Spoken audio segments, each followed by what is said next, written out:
ನಮಸ್ಕಾರ, ನೀವು ನೋಡ್ತಾ ಇದ್ದೀರಾ ಶ್ರೀ ಮಾರಿಕಾಂಬಾ ಡಿಜಿಟಲ್ ಟಿವಿ. ನಾನು ಸೃಷ್ಟಿ ನಾಯ್ಕ್. ಮೊಳಕಾಲ್ಮೂರು ಕ್ಷೇತ್ರದ ಮೇಲೆ ಇದೀಗ ಕಂಪ್ಲಿ ಮಾಜಿ ಶಾಸಕ ಸುರೇಶ್ ಬಾಬು ಕಣ್ಣಿಟ್ಟಿದ್ದಾರಾ ಎಂಬ ಚರ್ಚೆ ಶುರುವಾಗಿದೆ. ಮಾಜಿ ಸಚಿವ ಶ್ರೀರಾಮುಲು ಅವರ ಅಳಿಯ ಸುರೇಶ್ ಬಾಬು ಅಪಾರ ಬೆಂಬಲಿಗರೊಂದಿಗೆ ಕ್ಷೇತ್ರದಲ್ಲಿ ಸುತ್ತಾಟ ನಡೆಸಿದ್ದಾರೆ.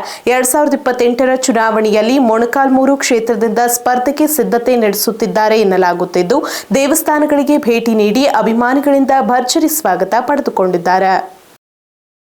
ಮೊಳಕಾಲ್ಮೂರು ಕ್ಷೇತ್ರದಲ್ಲಿ ಇದೀಗ ರಾಜಕೀಯ ಚಟುವಟಿಕೆಗಳು ಗರಿಗೆದರಿವೆ. ಕಂಪ್ಲಿ ಮಾಜಿ ಶಾಸಕ ಶ್ರೀರಾಮುಲು ಅವರ ಅಳಿಯ ಸುರೇಶ್ ಬಾಬು ಮೊಳಕಾಲ್ಮೂರು ಕ್ಷೇತ್ರಕ್ಕೆ ಗ್ರ್ಯಾಂಡ್ ಎಂಟ್ರಿ ಕೊಟ್ಟಿದ್ದಾರೆ. ಕಂಪ್ಲಿ ಕ್ಷೇತ್ರದ ಬದಲಾಗಿ ಎಸ್ಟಿ ಮೀಸಲು ಕ್ಷೇತ್ರವಾಗಿರುವ ಮೊಳಕಾಲ್ಮೂರು ಕ್ಷೇತ್ರದತ್ತ ತಮ್ಮ ಚಿತ್ತ ಹರಿಸಿದ್ದಾರೆ ಎನ್ನಲಾಗುತ್ತಿದೆ. 2028ರ ವಿಧಾನಸಭಾ ಚುನಾವಣೆಗೆ ಸ್ಪರ್ಧಿಸಲು ಭರ್ಜರಿ ಸಿದ್ಧತೆ ನಡೆಸುತ್ತಿದ್ದಾರೆ ಎಂಬ ಚರ್ಚೆ ಇದೀಗ ರಾಜಕೀಯ ವಲಯದಲ್ಲಿ ಶುರುವಾಗಿದೆ. ಈ ಹಿಂದೆ 2018 ಹಾಗೂ 2023ರ ಚುನಾವಣೆಯಲ್ಲಿ ಕಂಪ್ಲಿ ಕ್ಷೇತ್ರದಿಂದ ಸ್ಪರ್ಧಿಸಿ ಸೋಲು ಕಂಡಿದ್ದ ಸುರೇಶ್ ಬಾಬು ಇದೀಗ ಹೊಸ ಕ್ಷೇತ್ರದತ್ತ ಹೆಜ್ಜೆ ಇಟ್ಟಿರುವುದು ಕುತೂಹಲ ಮೂಡಿಸಿದೆ. ಅಪಾರ ಸಂಖ್ಯೆಯ ಬೆಂಬಲಿಗರೊಂದಿಗೆ ಮೊಳಕಾಲ್ಮೂರು ಕ್ಷೇತ್ರದಲ್ಲಿ ಸುತ್ತಾಟ ನಡೆಸಿದ ಸುರೇಶ್ ಬಾಬು ಕಣಕುಪ್ಪೆ ಆಂಜನೇಯ ಸ್ವಾಮಿ ದೇವಸ್ಥಾನಕ್ಕೆ ಭೇಟಿ ನೀಡಿ ವಿಶೇಷ ಪೂಜೆ ಸಲ್ಲಿಸಿದ್ದಾರೆ. ಬಳಿಕ ನಾಯಕನಹಟ್ಟಿ ತಿಪ್ಪೇರುದ್ರ ಸ್ವಾಮಿ ದೇವಸ್ಥಾನಕ್ಕೂ ಭೇಟಿ ನೀಡಿದ್ದಾರೆ. ಸುರೇಶ್ ಬಾಬು ಕ್ಷೇತ್ರಕ್ಕೆ ಆಗಮಿಸುತ್ತಿದ್ದಂತೆ ಅಭಿಮಾನಿಗಳು ಪಟಾಕಿ ಸಿಡಿಸಿ ಅದ್ದೂರಿಯಾಗಿ ಸ್ವಾಗತಿಸಿದ್ದಾರೆ.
ಬೇಡ ಬೇಡ ಹಂಗೆ ಕುಂದ್ರೋಣ, ಹಂಗೆ ಕುಂದ್ರೋಣ.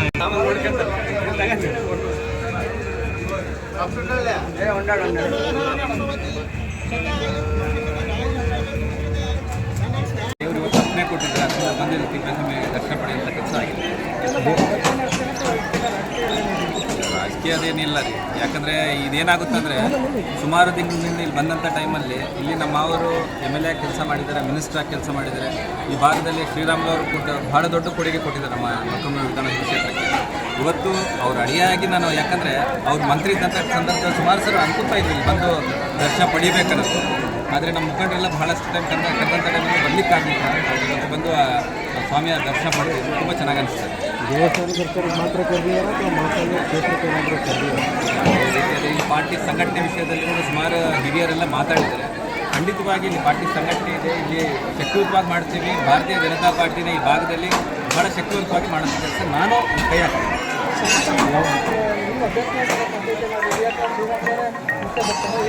ಅಭ್ಯರ್ಥಿ ವಿಷಯದಲ್ಲಿ ನಾನು ಯಾವ ರೀತಿಯ ಅಂದ್ಕೊಂಡಿಲ್ಲ ಸುಮ್ಮನೆ, ಯಾಕಂದರೆ ಇವತ್ತು ದರ್ಶನಕ್ಕೆ ಬಂದಿದ್ದೀವಿ ನಾವು. ಇದು ಏನಾಯ್ತು ಅಂದರೆ ರಾಜಕೀಯವಾಗಿ ಮೊದಲಿಂದ ಬೆಳಿಗ್ಗೆಯಿಂದ ಬಂದಂಥ ಟೈಮಲ್ಲಿ ಸುಮಾರು ನಮ್ಮ ಅವರ ಅಭಿಮಾನಿಗಳು, ಶ್ರೀರಾಮುಲು ಅವರ ಅಭಿಮಾನಿಗಳು ಆ ದೊಡ್ಡ ಮಟ್ಟದಲ್ಲಿ ಕರ್ಕೊಂಡು ಬರೋ ಒಳಗೆ ಇದೇನಾಗಿದೆ ಅಂದರೆ ರಾಜಕೀಯ ಅಟ್ಯಾಚ್ಮೆಂಟ್ ಆಗಿಬಿಟ್ಟಿದೆ. ಮತ್ತು ಅಲ್ಲಿ ಇದೆ ರಾಜಕೀಯವಾಗಲ್ಲ, ಇವತ್ತು ಪ್ಯೂರಾಗಿ ದೇವರ ದರ್ಶನಕ್ಕೆ ಬಂದಿದ್ದೀವಿ ನಾವು. ಸರ್, ಕ್ಷೇತ್ರಾದ್ಯಂತ ನಿಮ್ಮ ಹೆಸರು ಬರ್ತಾ ಇದೆಯಲ್ಲ, ಸುರೇಶ್ ಬಾಬು ಸರ್, ನನ್ನ ಕ್ಷೇತ್ರ ಕಂಪ್ಲಿ ವಿಧಾನಸಭಾ ಕ್ಷೇತ್ರ ಇದೆಯಲ್ಲ, ಅಲ್ಲಿದೆ, ಅಲ್ಲಿ ನಾವು ಸ್ಪರ್ಧೆ ಮಾಡ್ತೀವಿ. ಇನ್ನು ಸಂಘಟನೆ ಮಾಡಬೇಕು. ಇವತ್ತು ಮುಂದಿನ ದಿನಗಳಲ್ಲಿ ನಾವು ಕರ್ನಾಟಕ ರಾಜ್ಯದಲ್ಲಿ ನಾವು ಭಾರತೀಯ ಜನತಾ ಪಾರ್ಟಿನ ಅಧಿಕಾರಕ್ಕೆ ತರೋಕ್ಕೆ ನಾವೆಲ್ಲರೂ ಲೀಡರ್ಗಳೆಲ್ಲ, ಮುಖಂಡರು, ಹಿರಿಯರು ಎಲ್ಲರೂ ಪ್ರಯತ್ನ ಮಾಡ್ತಾ ಇದ್ದೀವಿ. ಇದರಲ್ಲಿ ಇನ್ನು ಏನಂದರೆ ನಾವು ಸಂಘಟನೆ ಮಾಡಬೇಕಾಗಿದೆ. ಇಲ್ಲಿ ಭಾರತೀಯ ಜನತಾ ಪಾರ್ಟಿ ಅಭ್ಯರ್ಥಿಯಾಗಿ ನಮ್ಮ ಅವ್ರು ಗೆದ್ದಿದ್ರು. ಈ ಭಾಗದಲ್ಲಿ ಕೂಡ ನಮ್ಮ ಹಿರಿಯರಿದ್ದಾರೆ, ಮುಖಂಡರಿದ್ದಾರೆ, ಬಹಳಷ್ಟು ಸುಮಾರು ನಮ್ಮ ಕಾರ್ಯಕರ್ತರು ಕೂಡ ಎಲ್ಲ ಹುಮ್ಮಸ್ಸಿನಿಂದ ಇಲ್ಲ ಪಾರ್ಟಿ ಮತ್ತೆ ಅಧಿಕಾರಕ್ಕೆ ತರಬೇಕನ್ನೋ ಒಂದು ರೀತಿಯಲ್ಲಿ ನಾವಿಲ್ಲಿ ಪಾರ್ಟಿ ಸಂಘಟನೆ ಮಾಡ್ತೀವಿ. ಇಲ್ಲಿದ್ದಂಥ ಯಾರೇ ಇರಲಿ, BJP ಕ್ಯಾಂಡಿಡೇಟ್ ಯಾರನ್ನೇ ಇಲ್ಲಿ ಆಯ್ಕೆ ಮಾಡಿ ಪಾರ್ಟಿ ಅವ್ರಿಗೆ ಟಿಕೆಟ್ ಕೊಟ್ಟರು ಕೂಡ ಅವ್ರನ್ನ ಗೆಲ್ಸ್ಕೊಂಡು ಬರೋಂಥ ಪ್ರಾಮಾಣಿಕ ಪ್ರಯತ್ನ ನಾವು ಮಾಡ್ತೀವಿ. ಈಗ ನೀವು ಕ್ಷೇತ್ರದಲ್ಲಿ ಓಡಾಡ್ತೀರಾ, ಸಂಘಟನೆಯಲ್ಲಿ ತೊಡಗ್ತೀರಾ? ಇಲ್ಲ, ಆ ರೀತಿ ಏನು ಅನ್ಕೊಂಡಿಲ್ಲ. ಏನೋ ದರ್ಶನಕ್ಕೆ ಬಂದಿದ್ವಿ. ಇವತ್ತು ಬೆಳಗ್ಗೆಯಿಂದ ಹೊಸ ಹೊಸ ಉದ್ಯಮಗಳು ಕೇಳ್ತಾ ಇದ್ದೀವಿ. ಆ ರೀತಿ ಯಾವುದೇ ರೀತಿ ಅನ್ಕೊಂಡಿಲ್ಲ. ಇವತ್ತು ಕಾರ್ಯಕರ್ತರು ನಾವು ಇಲ್ಲಿ ನಮ್ಮ ಅವರು ಇಲ್ಲಿ ಸ್ಪರ್ಧೆ ಮಾಡಿದ್ವಿ. ಕಾರ್ಯಕರ್ತರು ಇವತ್ತು ವಿಶೇಷವಾಗಿ ನಾನು ಇಲ್ಲಿ ಕರೆದಿದ್ದೆ. ಅವ್ರಿಗೆ ಯಾವುದೇ ರೀತಿಯಲ್ಲಿ ಒಬ್ಬ ಸಣ್ಣ ಕಾರ್ಯಕರ್ತರು ಕೂಡ ಅವ್ರ ಶಕ್ತಿ ಕುಗ್ಸೋಂಥ ಕೆಲಸ ಅಂತೂ ಮಾಡಲ್ಲ. ಅವ್ರ ಶಕ್ತಿ, ಅವ್ರ ಭಾವನೆಗಳು ಸ್ಪಂದಿಸಿ ಅವ್ರ ಶಕ್ತಿ ಹೆಚ್ಚು ಮಾಡೋಂಥ ಕೆಲಸಗಳಲ್ಲಿ ನಾವು ತೊಡಗಿದ್ದೀವಿ. ಅದರಿಂದ ಇಲ್ಲಿ ಬಂದು ದರ್ಶನಕ್ಕೆ ಬಂದಿದ್ದೀವಿ. ಕ್ಷೇತ್ರದ ಸಂಘಟನೆಯಲ್ಲಿ ನಿಮ್ಮ ಪಾತ್ರ ಏನಿರುತ್ತೆ? ಮೊಳಕಾಲ್ಮೂರು 100% ಭಾರತೀಯ ಜನತಾ ಪಾರ್ಟಿ ಸಂಘಟನೆಯಲ್ಲಿ 100% ನಾನು ಇನ್ವಾಲ್ವ್ ಆಗ್ತೀನಿ. ಈ ಭಾಗದಲ್ಲಿ ಅಭಿಮಾನಿಗಳು ಎಲ್ಲಿ ಕರೆದ್ರೆ ಕೂಡ ನಾವು ತಿರುಗಾಡ್ತಿದ್ದೀವಿ.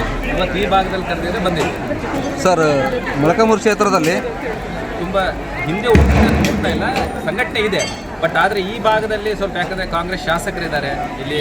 ಅವ್ರು ಮಾಡಿರೋಂಥ ಕೆಲಸಕ್ಕಿಂತ ನಮ್ಮ ಶ್ರೀರಾಮುಲು ಸರ್ ಅವ್ರು ಮಾಡಿರೋಂಥ ಕೆಲಸ ಜನರು ಭಾಳ ನೆನೆಸ್ತಾ ಇದ್ದಾರೆ. ಸುಮಾರು ಸಾರಿ, ಯಾಕಂದರೆ ಅವರು ರಾಜ್ಯ ನಾಯಕರು. ಇವತ್ತು ನಮ್ಮ ಅವರು ಇಡೀ ರಾಜ್ಯ ತಿರುಗಾಡೋಂಥ ಟೈಮಲ್ಲಿ ಅವ್ರಿಗೆ ಯಾವತ್ತೂ ಒಂದು ಈ ಮೊಳಕಾಲ್ಮೂರು ವಿಧಾನಸಭಾ ಕ್ಷೇತ್ರ ಅಂತ ಅವ್ರು ಭಾಳ ಒಂದು ಪ್ರೀತಿ, ಮೊದಲಿಂದ ಒಂದು ಪ್ರೀತಿ. ಈ ಭಾಗದಲ್ಲಿ ಅವ್ರು ಕೊಟ್ಟಿರೋಂಥ ಕೊಡುಗೆ ಭಾಳ ದೊಡ್ಡದು. ಅದೇ ರೀತಿಯಲ್ಲಿ ಇಲ್ಲಿ ನಾನು ನೋಡ್ತಾ ಇದ್ದೀನಿ, ಬೆಳಗ್ಗೆಯಿಂದ ಬರ್ತಾ ಇದ್ದೀನಿ. ಕಾರ್ಯಕರ್ತರಲ್ಲಿ ಕೂಡ ಅವತ್ತೇನು ಪ್ರೀತಿ ಇದೆ, ಅದೇ ಪ್ರೀತಿ, ಅದೇ ಶಕ್ತಿಯಿಂದ ಇವತ್ತು ಕರ್ಕೊಂಡು ಬರ್ತಾ ಇದ್ದಾರೆ.